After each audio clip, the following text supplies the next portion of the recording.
অপমানের একটা সীমা থাকা উচিত, লেভেল থাকা উচিত। এই আপনাদের জন্য আজকে আমি এমন অপমানিত হইলাম। আমার একটা ফ্রেন্ড আমাকে বলে কি, দোস্ত দেখ তোর চেহারা কি খারাপ, মানুষ তো নর্মাল ভিডিও দেখে না, ভালো ভিডিও দেখে না, 2 দিন ধরে গেম টেম কি সব খেলতেছিস হাবি জাবি, এগুলোতে মোটামুটি ভালো রিচ হচ্ছে। আমার এমন রাগ লাগছে। আচ্ছা আপনারা কি দেখতে চান? ওগুলো দেখে কি মজা পান? আমি দেখতে সুন্দর না, আমাকে দেখতে পারেন না? আপনাদের জন্য আমার কত বড় একটা অপমান হওয়া লাগলো, ছি। খালি এইটুকু অপমান করেই ক্ষান্ত হয় না, আমাকে আবার বলে কি গরিবের বলগার। আমি নাকি গরিবের বলগার? ব্লগারটাও সুন্দরভাবে উচ্চারণ করেন, আমাকে এত অপমান করা হয়। মানে বিষয় যেটা হচ্ছে কি, অনেক বছর হয়েছে আমি সোশ্যাল মিডিয়াতে ভিডিও দিচ্ছি, সেই 2020 সাল থেকে কি 21 সাল থেকে হবে।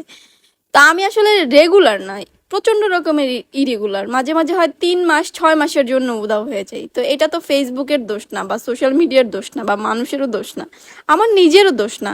এখন এমন ইরেগুলার ভিডিও করলে অবশ্যই রিচ হবে না, কিন্তু এই জন্য আমাকে বলে নাকি এইভাবে অপমান করা লাগবে। মানে অপমানের সবকিছু ছাড়াই ফেলছে, সবকিছুর ঊর্ধ্বে গিয়ে আমাকে অপমান করতেছে রিসেন্ট টাইমে।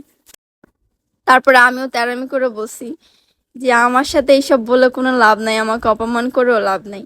এই যে আমি গত 4 মাস ধরে রেগুলার ভিডিও দিচ্ছি, এখন থেকে দিতেই থাকবো, দিতেই থাকবো। যতদিন না আমার মন মতো রিচ হচ্ছে, যতদিন না মানুষ আমাকে চিনতেছে, যতদিন না আমি পপুলার হয়ে যাচ্ছি, ততদিন আমি ভিডিও দিতেই থাকবো। এইবার আমি ভাইরাল হয়েই ছাড়বো, না হওয়া পর্যন্ত আমি ভিডিও দিতেই থাকবো। তাহলে আমার গরিব বললেও লাভ নাই, আমাকে ছোট লোক বললেও লাভ নাই, আমি ভিডিও দিবই। মেইনলি ভাইরাল হওয়াটা আসলে আমার গোল না। ভাইরাল হওয়াটা আমার গোল হলে আমি এতদিনে কোনো ধরনের কন্ট্রোভার্সি ক্রিয়েট করতাম, অথবা একটা ইস্যু ক্রিয়েট করে সেটা দিয়ে ভাইরাল হয়ে যেতাম। আমার ভালো লাগে টুকটাক ভিডিও করি, এখানে ওখানে যাই। ইভেন আমার একটা ফ্রেন্ড আছে, ও আমাকে বলে যে আমার লিটল ব্লগার।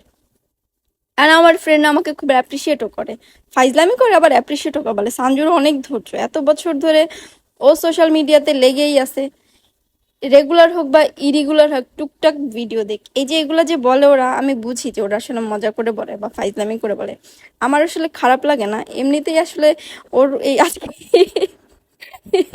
এটা শুনে আমার অনেক হাসি পাইছে, এই জন্য আসলে ব্যাপারটা আমি শেয়ার করলাম। ভাইরাল হইতেই হবে আসলে, এমন কোনো কথা নেই। তাকদিরে যখন যা লেখা আছে তখন তাই হবে।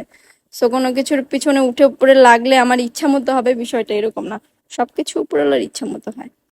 যাই হোক, উপরওয়ালা যদি আমাকে আরো 100 বছর বাঁচায় রাখে, আমি রেগুলার হই বা ইরেগুলার হই, আমি টুকটাক ভিডিও দিয়েই যাব।